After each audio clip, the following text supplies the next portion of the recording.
They say history is written by the winners. But in the automotive world, sometimes the best ideas never make it past the loading dock door, the basement workshop, or the scrapyard behind a proving ground.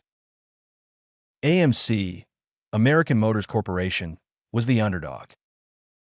Always was. Born for mergers, run by real car people, and forever strapped for cash. They didn't have Ford's money. They didn't have GM's luxury of try it and throw it away. But they had grit, and they had ideas that, quite honestly, were often ahead of their time. This is the story of the AMC muscle cars that should have existed. The ones that were built in clay, mocked up in metal, and then erased from the timeline. Gone. Except for rumors, granny shop photos, and a few engineers who remembered what could have been.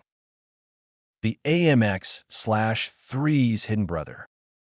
Everyone knows the AMX/3, AMC's exotic mid-engine supercar designed with Giotto Bizzarini.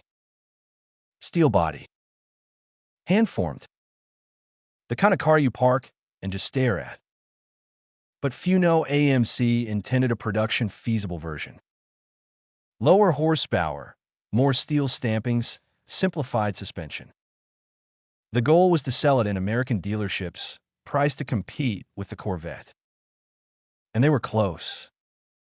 Close enough that people drove these prototypes, abused them, tested them on tracks that are now weeds and silence. So why didn't it happen? Chrysler leaned on the supplier. Hard. AMC didn't have the money to fight back. The program died in a conference room. Not in the wind tunnel. Not on the street. One of the greatest, almost muscle exotics in American history disappeared because someone else didn't want to compete. The 1971 Javelin AMX Super Stock prototype. This one hits harder. AMC knew the Javelin could be more than a pony car. They wanted a street monster, something that would scare a Chevelle SS at a red light. So they built one. A real one. Fiberglass fenders. Intake mods.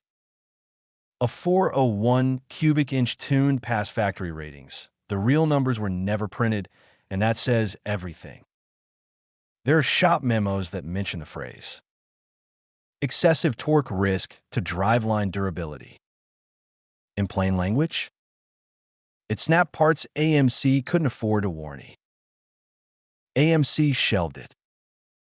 Not because it wasn't good enough, but because it was too good for the budget reality they lived in. GM and Ford could afford warranty claims. AMC could not.